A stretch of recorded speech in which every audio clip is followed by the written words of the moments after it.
is Ed Plumley, and I'm a member of the Kiwanis Club of Federal Way, and we're co-hosting this event with the Historical Society of Federal Way. And I think Diana Noble Gulliford is around here somewhere, and her kind of helpers for the Historical Society. They put a lot of work into getting this going.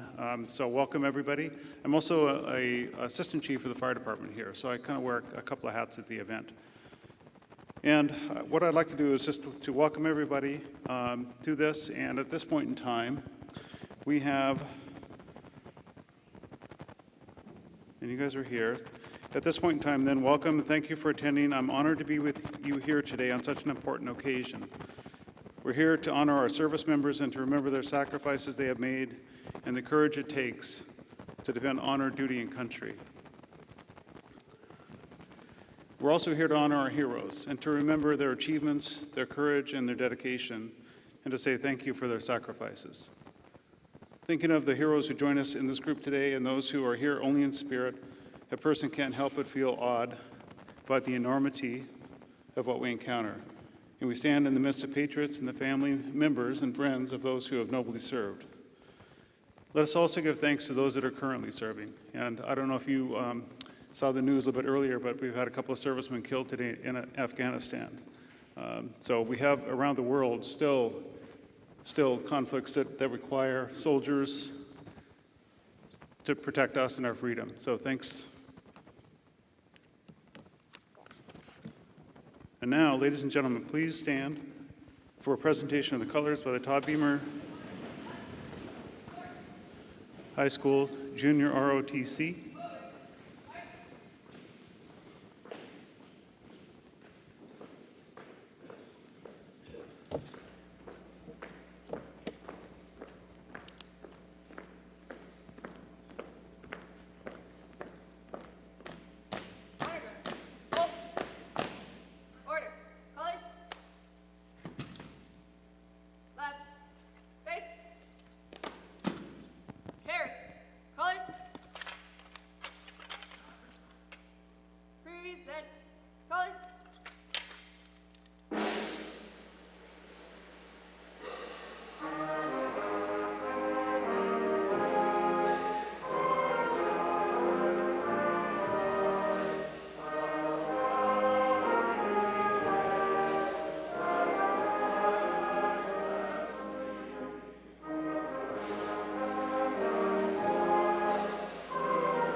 And now, if you'll remain standing, we have the Pledge of Allegiance by Tom Leonard, who is a part of the VFW Post 2886. With me, I pledge allegiance to the flag of the United States of America and to the republic for which it stands, one nation, under God, indivisible, with liberty and justice for all. All right, you can be seated. And I'll wait just a minute and we'll let some of those that need seats come in.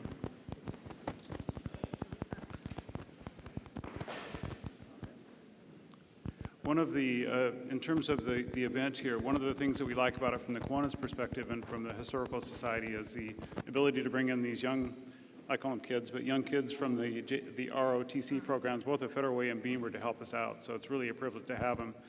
We also have some cadets here from the Federal Way Police Department, I believe, that were here a little bit earlier. So thanks to them for all their help kind of coordinating and just being here. It's really good to see. And of course, the wind ensemble that will play a little bit more as we go. And at this time, Mayor Farrell will give us his Veterans Day kind of presentation. So welcome, Mayor Farrell. Thank you, Ed. Well, good afternoon. Before I get started, can I please see a raise of hands of how many veterans we have with us this afternoon? Let's give them a big round of applause. On behalf of the people of this community, I want to personally thank you for your service, your dedication to our country, and you serve as an inspiration to each and every one of us. You know, anybody who knows me knows that I'm a big fan of history. If you walk into my office, I've got a number of history books. I talk about history a lot. And so I like to think about this event in terms of the historic nature of it.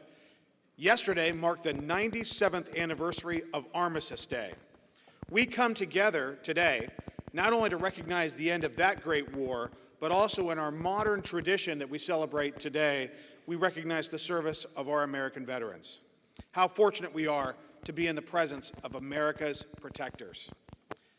When I was thinking about my remarks and what I wanted to say to veterans and to the young scholars here at Todd Beamer High School, I thought of the remarkable fortitude of the veterans and how they display that in so many different ways. I thought of the lessons we can learn from their example. They are truly the best among us, and we owe them our best in return.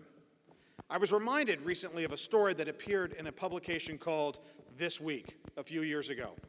It is the story of a brave young man who helped liberate the world from tyranny, one of millions, yet was trapped by the limitations of an inadequate education.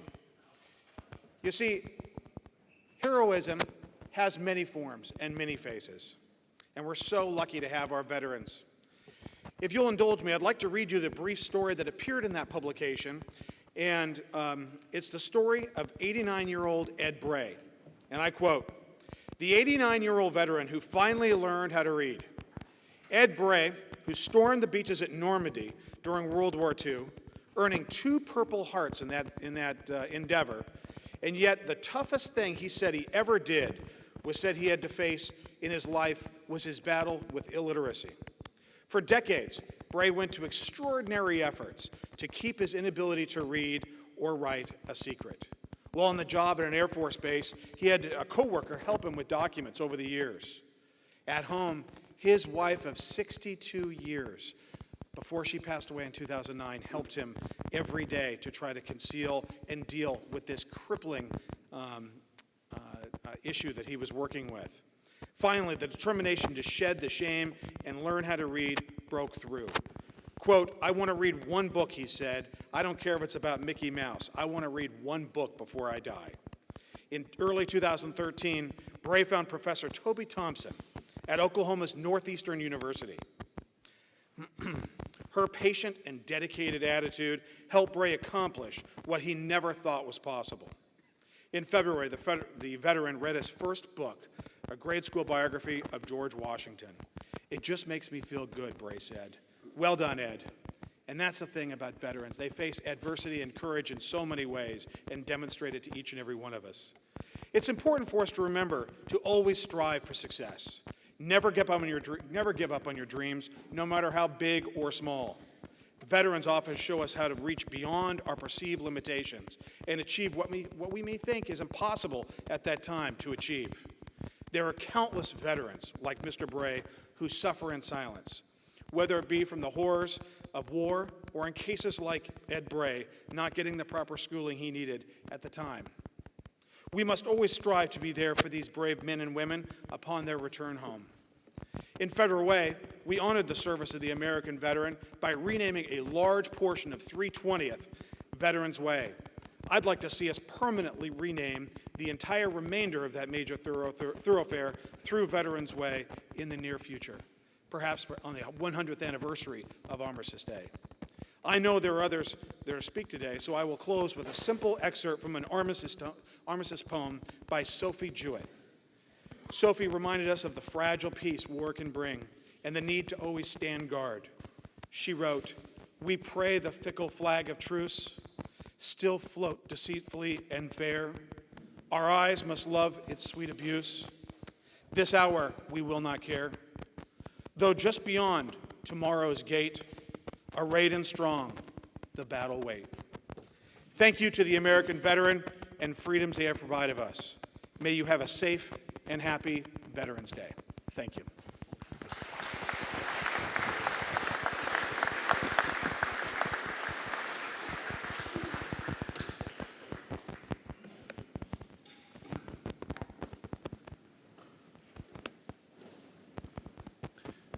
And we have with us today the Harmony Kings and director Karen Caldwell. Thank you.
All right, thank you. The Todd Beamer Wind Ensemble, so thank you.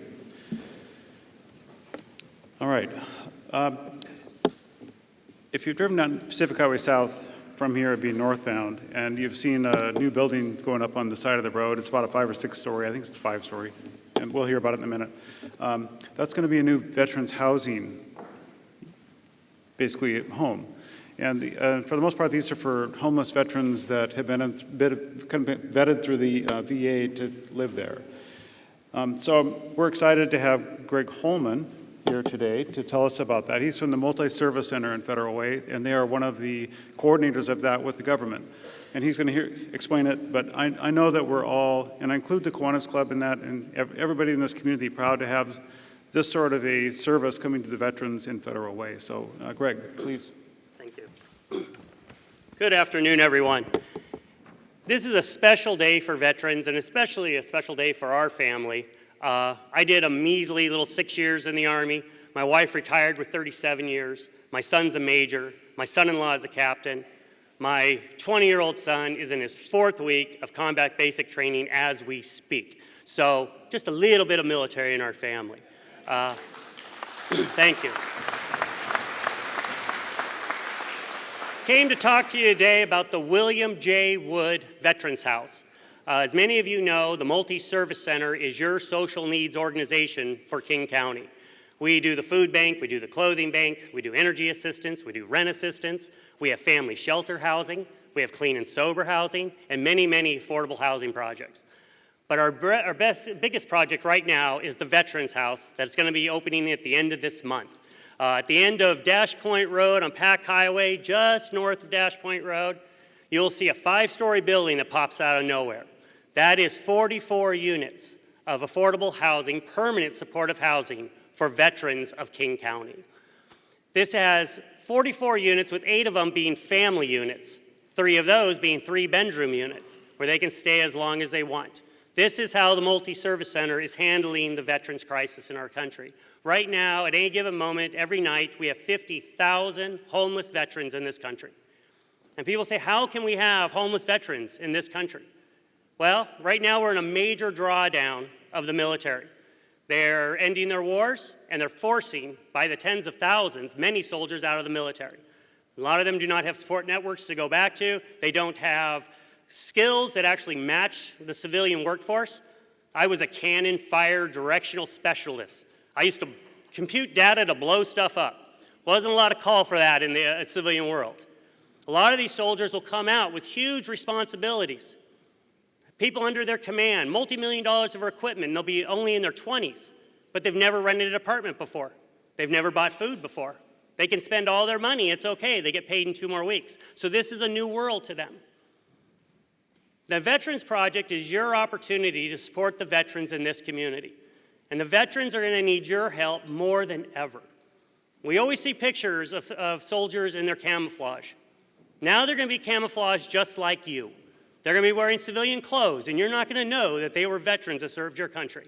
But now we're gonna have a project in our community that we're gonna be putting our arms around the veterans that have served this community, and now they're homeless. Of these 44 units, 100% of them are coming out of homelessness. The best way I can describe this building to you, this is like, you know those biospheres that have all the ecologies under one dome? This is a community under one building. I have Korean War veterans. This will be the last place they ever live. I have single mother with 3 children that actively serves in the National Guard. I have soldiers with severe mental challenges that will never work again. And they're right alongside soldiers with master's degrees that served on nuclear subs. We have an entire population that we get to put our arms around in this community in Federal Way. I spoke to a gentleman the other day who's going to be housed in this. We're putting him into a hotel right now until we can get him into the building at the end of the month. He's been homeless for 20 years, but he can very quickly tell me his war stories from Vietnam, when he was battlefield commissioned as a hero. And now we're going to give him a home in this community. If you want to support the veterans in this community, this is your opportunity. I have at the end of the tables down there by the cookies, I have a flyer here that tells you exactly how you can support us. From sponsoring a room, all these rooms will be fully furnished for these veterans. But what we are looking for is sheets, towels, kitchen utensils. We figured out it cost us probably $300 to actually outfit an entire room so we can give this room character.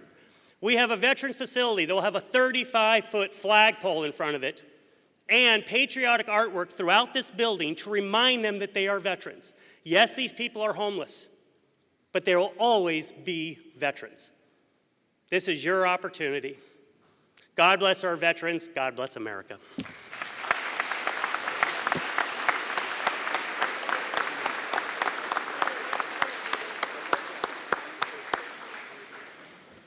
All right, thank you, Greg. We have a ceremony right now with the Todd Beamer Jr. ROTC, and please give your attention to members of that group, unit. They'll be coming out here to honor the prisoners of war and those still missing in action.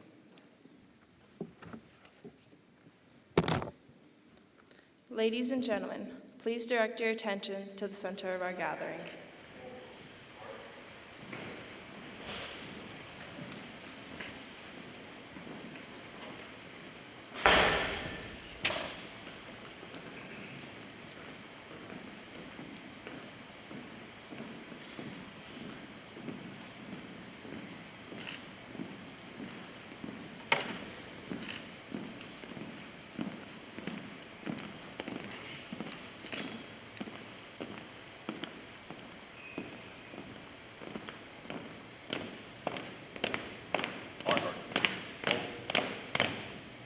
Left.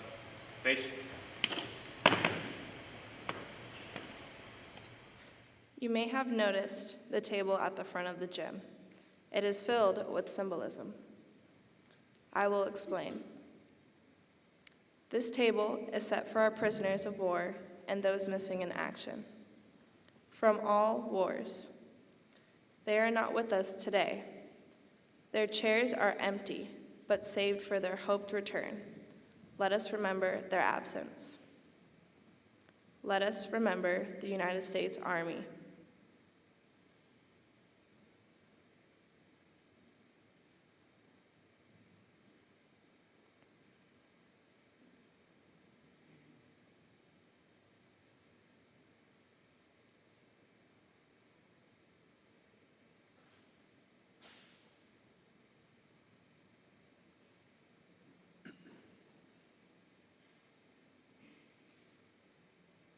Let us remember the United States Navy.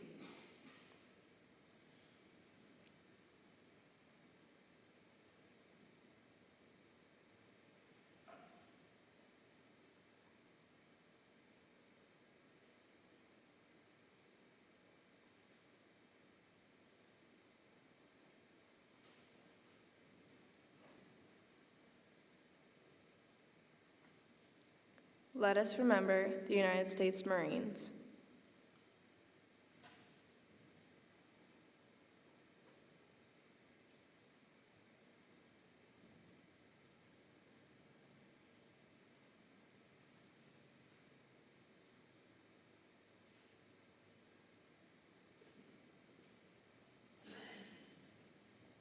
Let us remember the United States Coast Guard.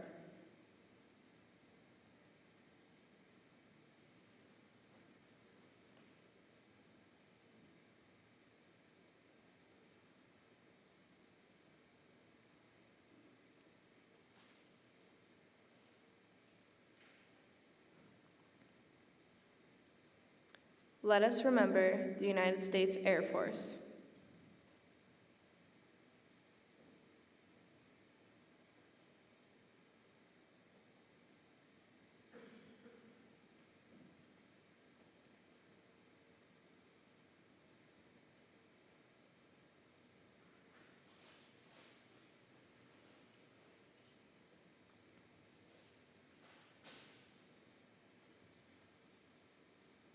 Let us remember the men and women, prisoners of war from all branches of service that are too often forgotten. Let us remember them. The tablecloth is white, symbolizing the purity of their intentions to respond to the country's call to arms, so that their children could remain free. Remember. The single rose reminds us of the loved ones and families of our comrades in arms who keep the faith and await their return. Remember. The yellow ribbon on the vase reminds us of those who may not be coming home, and worn by thousands who await their return. Remember. A slice of lemon is on the bread plate to remind us of the bitter fate if we do not bring them home. Remember. There is salt on the plate, symbolic of the family's tears as they await and remember. The glasses are inverted. They cannot toast with us tonight, maybe tomorrow, if we remember. The faded picture on the table is a reminder that they are missed very much and are remembered by their families. Remember. As we look upon this empty table, do not remember ghosts from the past. Remember our comrades. Remember those whom we depended on in battle. They depend on us to bring them home. Remember our friends. They are the loved ones we love, who love life and freedom as we do. They will remember what we do. Please honor and remember them. Please join together in a moment of silence and playing of taps.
Thank you.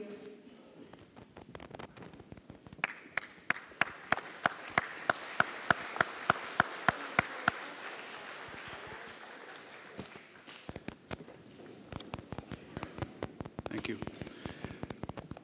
We have a presentation now with the Boy Scout troops to present a banner, and this is a banner that's been circulating around the community. Some of you may have already had a chance to sign this, thanking veterans. So if you, the Boy Scouts, would come in, please, at this point. And I'm going to also introduce our next speaker as well, Don Lengang from USO, Northwest Executive Director, and you'll be presented this banner. This will go to a unit of your choice.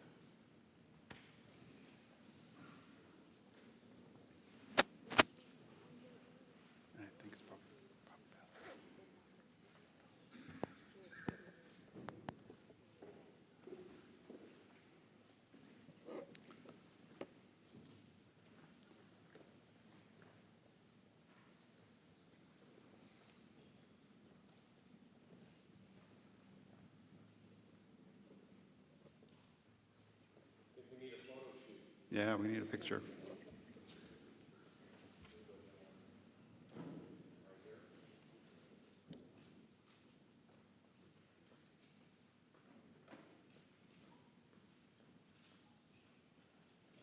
All right, young men, thank you.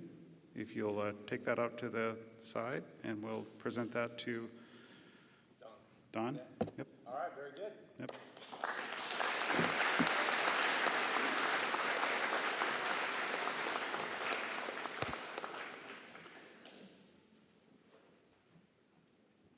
And at this point, you're up.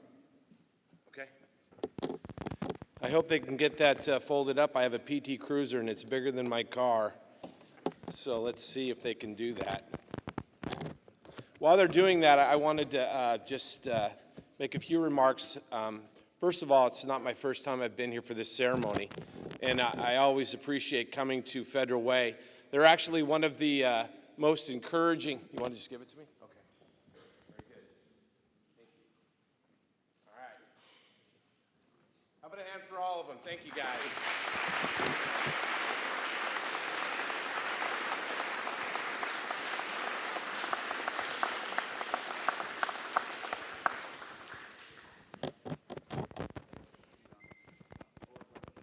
Thank you. All right, we need good kids like that to make America strong, right? So I appreciate that. As I was saying, it's not my first time to come to this auditorium to Todd Beamer and pay thanks. I will say that Mr. Kennedy had me worried when he did the Navy song, The Last. I thought for a minute you might have forgot me, but then when you drink to the foam like the Navy song's all about, it's kind of appropriate to drink to have it as the last song. So thank you for getting me worried, but covering yourself. I appreciate that. So the USO, many people in here probably actually support the USO, right? A couple of you came up and said thank you to me. You know, there's 3 real days in our calendar year where we honor our military, whether it's Armed Forces Day in May, or Memorial Day in May, or Veterans Day, right, in November. But at the USO, we get to honor our military 365 days a year. And that's what I love about what I do. In fact, I'm pretty sure I'm one of the luckiest guys in this room, in this auditorium, because except for the fact that I can't sing, so you know that I'll never be part of your group. So that's all right. But it's absolutely a wonderful organization. When I retired actually, I'll tell you a story. When about 3 years before I retired in 2005, I was on a flight. I was then a geographical bachelor, which means my family was home in Seattle and I was in Rhode Island going and getting my master's degree through the military. And I was on an airplane trying to get home in December to go back and see my family. And it was a snowy day in December, and we were in holding, which is very unusual, not in the military airplanes, which I flew, but in the military, they had us circling above Chicago, waiting to thaw out the runway. Well, we were number 4 out of 7 airplanes to come into Midway, and my airplane was the one that decided not to stop on the runway. And in fact, it went through the runway, went through the fence, out into the street, nose gear collapsed, and eventually about 9 o'clock at night, we all walked away. And so we stood outside for about an hour to an hour and a half in the snow, waiting for clearance to walk back into Midway Airport in Chicago. And when we finally got in about 10:30, 10:15, there was USO volunteers there to greet us. And they'd heard the crash, and they walked in to see if they could help. And so 3 years later, I'm retiring as the executive officer up in Everett, Washington, and the USO locally asked me to come and be the executive director. And I never forgot about those crazy volunteers that walked in the snow to take care of people that they didn't even think were military. I mean, it was a commercial airline. And so I see it now every day, 400 volunteers, and I see it throughout the world, dedicated Americans taking care of our Americans that serve. And so I just say that the USO is a wonderful organization. If you have questions about it, I'd be happy to answer them. I'm also touched as I sat here when I heard Mr. Holman talk about the veterans, the work that he's doing with the veterans. And sir, I commend you. So even though you're a gentleman that learned how to blow things up, I think you're blowing things up here in Federal Way by taking care of our veterans. So I appreciate that. So I won't be too long because Jimmy Collins is sitting to my left, to your right. He's an amazing gentleman who was with me actually last night at a USO event to support our military. And I know he probably has more important things to say than myself. But I would like to mention that there are nine people in the state of Washington that have received the Congressional Medal of Honor. And I'd just like to honor them by saying their names. The first is a major from the United States Army, Patrick Henry Brady. He received his Medal of Honor in Vietnam in January of 1968. Major Bruce Crandall, who received his Medal of Honor who was a recipient of the Medal of Honor for work that he did in Vietnam on 14 November 1965, so literally almost 51 years ago in 2 days. James Fleming, Captain, United States Air Force, also in Vietnam on 26 November 1968. Joe Jackson, Lieutenant Colonel, United States Air Force, in Vietnam as well on 12 May. Specialist, 4th Class, United States Army, Thomas James Kinsman, also in the Republic of Vietnam on 6 February 1968. A gentleman that maybe some of you have met that lives locally, Leroy Petrie, Sergeant 1st Class, United States Army, for his heroism in Afghanistan on 2 May 2008. Wilburn K. Ross, a private in the United States Army, for his valiant efforts during World War II in France on 30 October 1944. William D. Swenson, Captain of the United States Army, for his valor in Afghanistan on 8 September 2009. And then finally, Kyle Jerome White, for his efforts in Afghanistan. He's a specialist again in the United States Army on 9 November 2007. So although I did 24 years, and many of you also have served, I would say that there's not many people in here that have served that wouldn't also do the heroic deeds that were asked of the individuals that I just read off.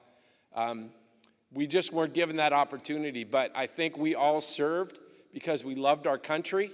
We still love our country, and it was just the right thing to do when we were 18, 22, young men and women that decided to serve the cloth of our nation. And so the last thing that I'd like to say is, for the Air Force Junior ROTC, you've actually supported the USO on a number of events, and I can't say that you guys are wonderful. And for you guys to be here on a Saturday to give up your time, I know there's the major there. Thank you so much for having your group here today. You've honored us with your ceremony before at USO events, and you guys are absolutely wonderful, and the school should be commended for keeping your JROTC program. But we thank you, and we're going to give you all a round of applause for your efforts. Thank you.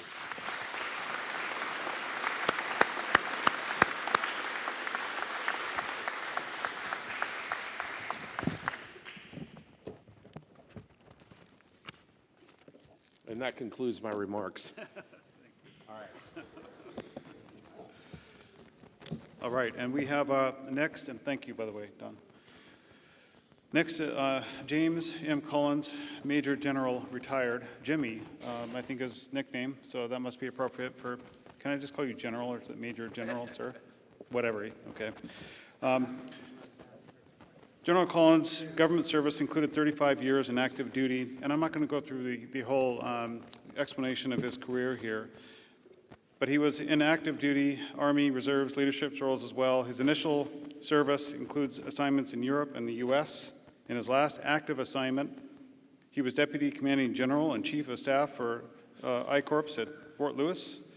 In the wartime role, he led over 30,000 soldiers and employees. He led exercises in Asia, and worked with America's allies in Thailand, Japan, Korea, and Singapore. He's been recognized for his effective mentorship of generals and admirals from the U.S. and other foreign military services. And his many military awards include the Army Distinguished Service Medal. So let's welcome General Collins.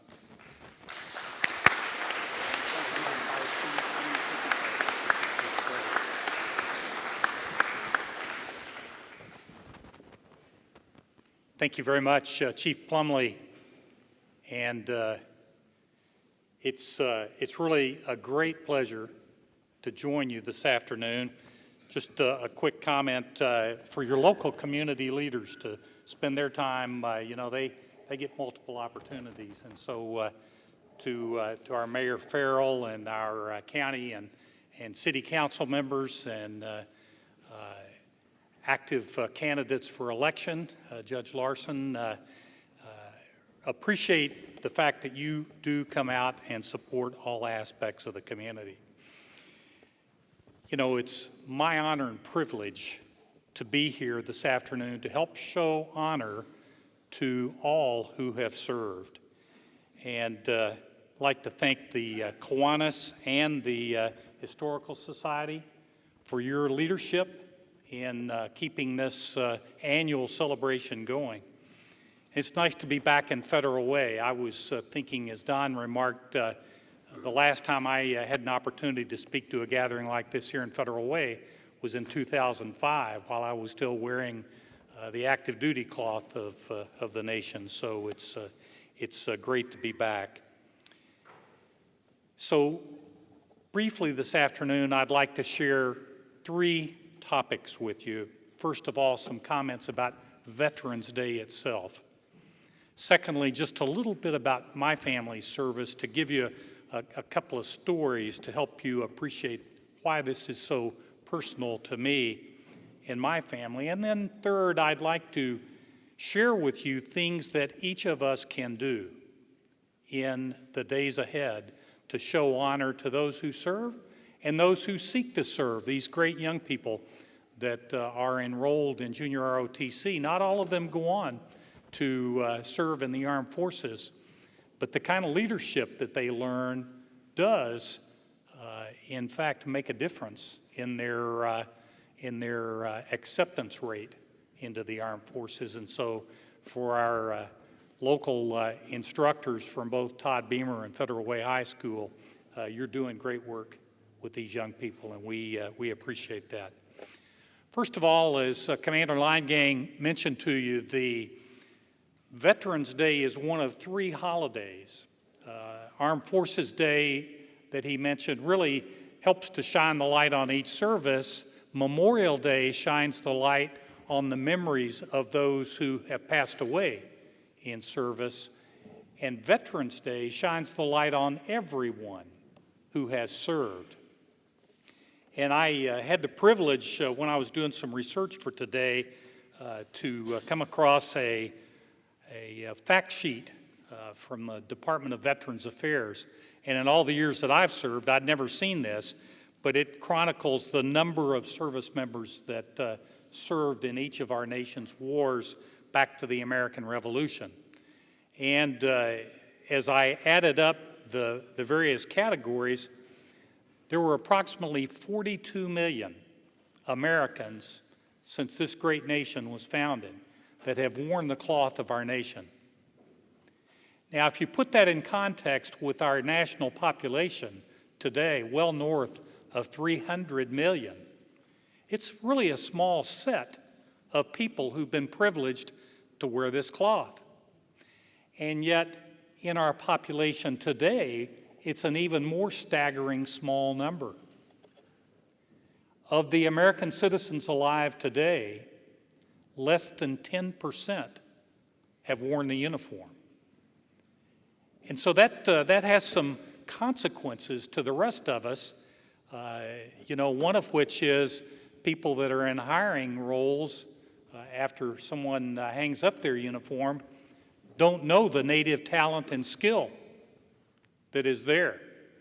I worked for a little company that used to be headquartered here, Weyerhaeuser Company, and After 9/11, I was asked if I would take a leave of absence from there and come back into the full-time service. And my wife and I said, well, you know, we don't know how long this is going to last, but our kids are almost out of college at the UW, and so we'll take this on. And we did.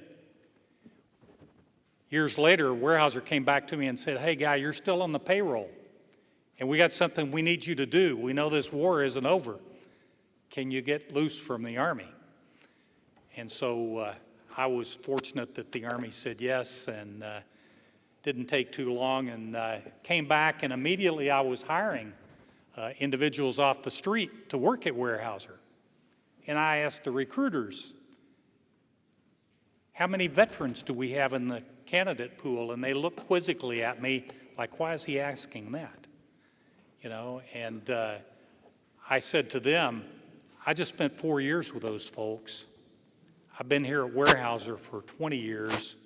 We would kill to have the caliber of people that serve in our armed forces. So I say this, that's a consequence, you know, that not everyone knows about these people that have served. The VA does point out in this fact sheet, and I'll leave some sheets out on the table with the cookies, if any of you that, particularly those of you that are data hungry, or perhaps the historians in the group that would like to be able to put things in context. A couple of factoids off this sheet that I think are of interest.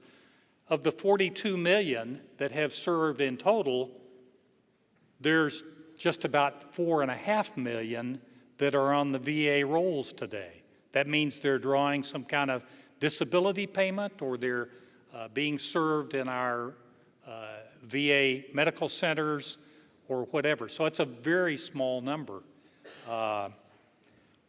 One of the things that I thought was very interesting, the last Civil War widow passed away at age 93 in 2008. That's not been long ago, folks. So there are lots and lots of things that we could talk about veterans. I would tell you it's fairly easy to identify a veteran. Many of them wear articles of clothing. Today I'm wearing some of the ribbons that I was awarded for service in my 35 years in uniform. Some of us wear ball caps or other distinctive items that indicate our pride in having served. But even those that don't wear articles of clothing, you'll find them in their communities as volunteers, because veterans have service in their genes, and they tend to volunteer at a higher rate than the average community member. And so for those of you that are in community leadership roles, I would tell you, not only Mr. Holman here, but he's a great example. Seek these folks out, and they will help strengthen your community. They also tend to be donors at a higher level to nonprofit organizations. They tend to serve in the fire and police service. They tend to be Boy Scout and Girl Scout leaders at a higher rate. So that's the kind of person that we're honoring today, veterans. And that's why really it behooves all of us to do what we can to thank them regularly. Just a brief bit about my family's service. As best I can tell, the earliest Collins, and he wasn't even a Collins, it was Eli Huron. He was a bookseller in Illinois, but when the war between the states broke out, he enlisted in the Indiana Volunteer Infantry and served as a sergeant. He was wounded at the Battle of Corinth in northern Mississippi, lost his arm after he lay bleeding for a couple of days before they got to him. And yet when he demobilized, he went back to the book-selling business. But one of the things that happened after the Civil War, the Congress promised these veterans a stipend for their service, particularly those that had been injured and lost some of their ability. And so you fast forward a couple of years, the Congress hadn't finished the appropriation, and there was a march on Washington of angry veterans. Eli was right in there. And after the Congress appropriated the money, Eli stayed in Washington and worked for the Army Adjutant General to help make sure that they scoured the rolls for the individuals that were authorized that money and that they got their stipend. And so Eli sort of set the bar for the Collins family. My dad was going to be a senior at the Citadel, which is a university in South Carolina, in Charleston. And in those years, you had to be in the enlisted reserve while you were in college ROTC. Pearl Harbor happened, and his full class was mobilized, and instead of being out in front of the cadet formation his senior year, he got to go to basic training, and then on to AIT, Advanced Individual Training, to learn to drive a tank, and then his number finally came up, and he got to go to OCS, and he finally got deployed to Germany, where he was a rifle company commander in Vietnam. My brother and I both served. My brother went to the Naval Academy. My brother's daughter is a new doctor. She's a West Point graduate and went to med school. She's now at Walter Reed. Linda and I have a son, Andy, who's now a major Black Hawk helicopter pilot, and he's in his daytime job, he works for Seattle Fire. And so service is something that's important to our family. And as I said earlier, I just wanted to give you a brief idea of why this is so important to us and why we are honored. And my wife tells me that I'm really a pretty shameless guy advocating for those that have served. And I say, yeah, I am, because I am so proud. Let's give all the veterans here a hand, would you please?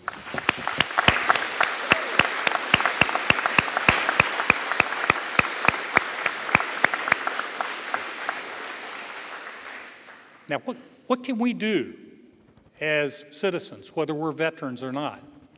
Well, I already mentioned the business about employment, and some of you are in roles where you can help influence employment after service. All of you are in roles where you can encourage young people to serve in the armed forces.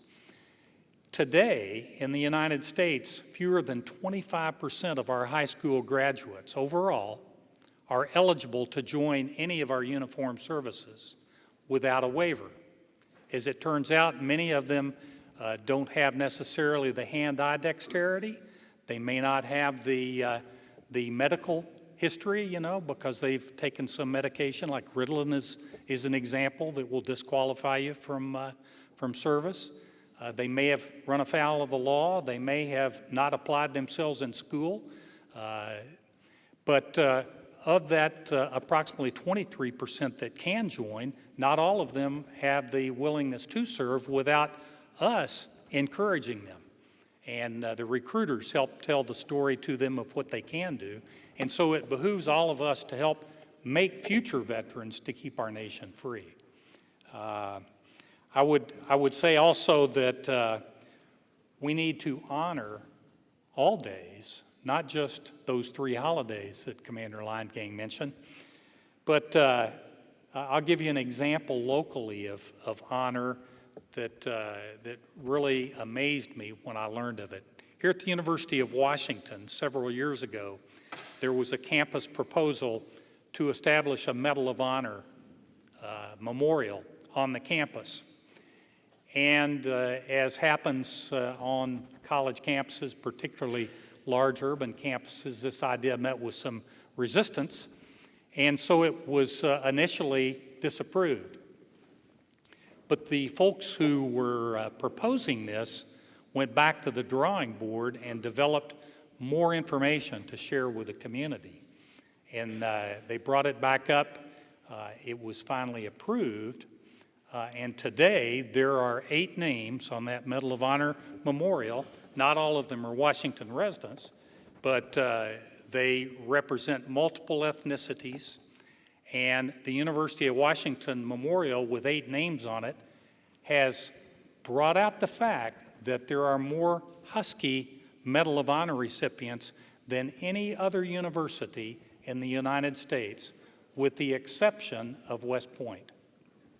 And people wouldn't have known that if those intent on paying honor and tribute had not taken that forward.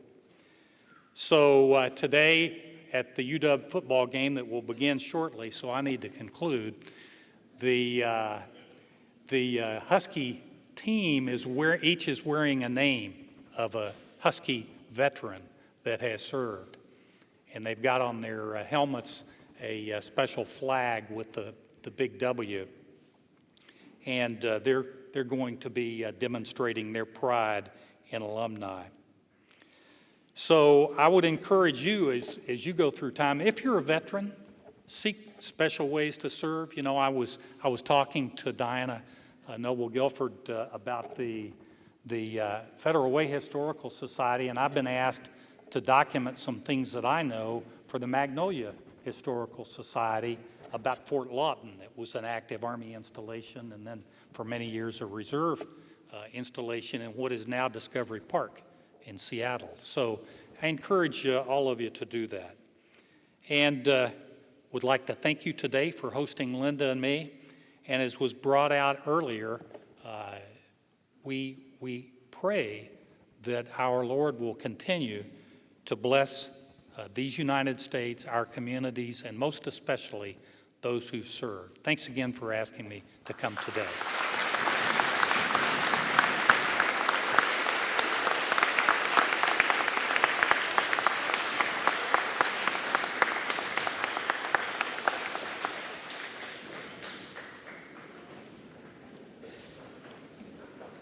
All right, if we would all rise, the Harmony Kings are going to do God Bless America. So please, everybody stand up and let's join them in this.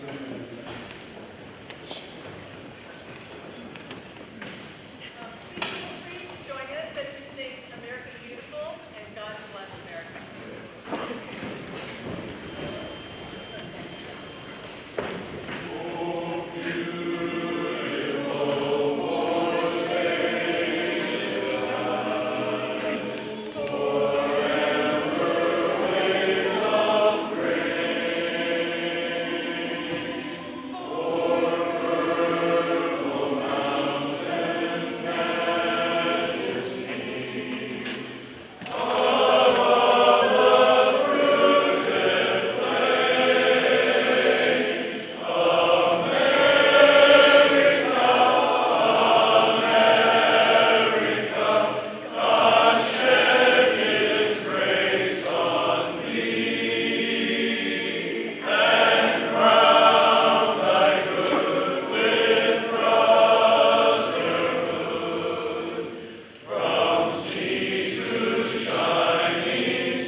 And the Federal Way Junior ROTC cadets, we have an honoring our own pledge.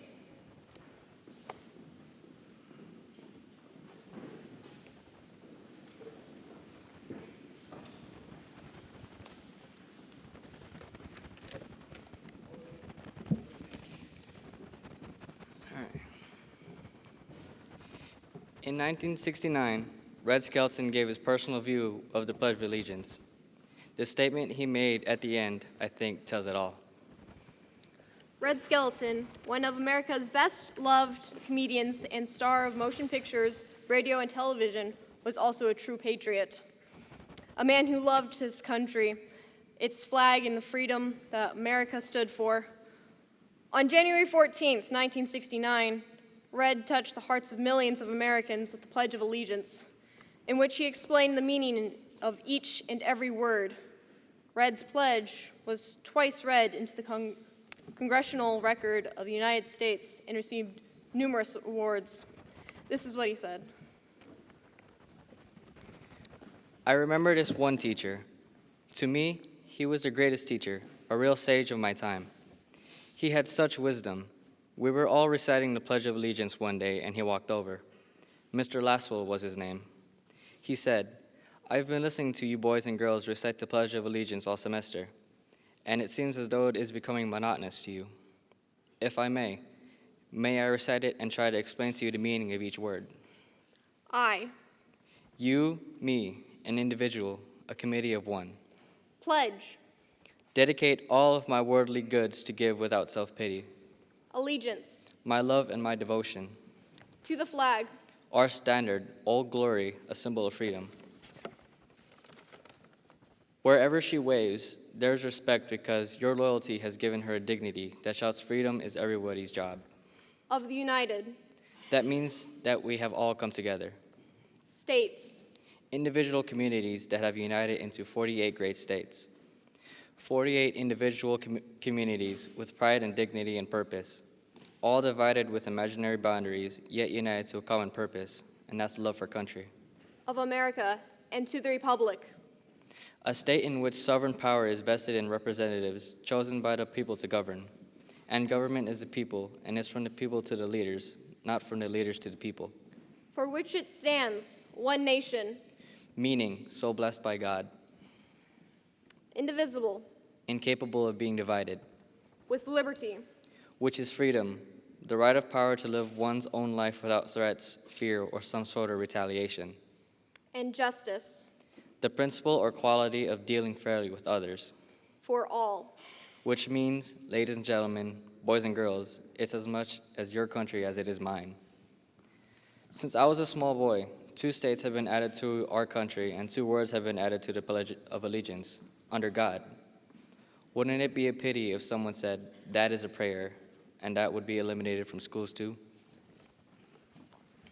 Now, ladies and gentlemen, now that you know the meaning of the Pledge of Allegiance, please rise and join us in reciting the pledge one last time.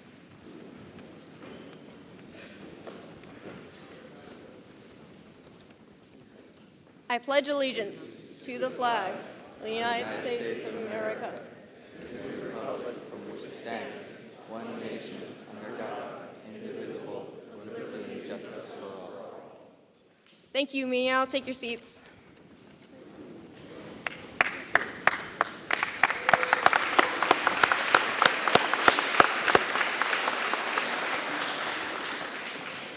All right, Diana Noble-Gulliford from the Historical Society, and Diana does quite a bit more than that in our community as well, so please come up for closing.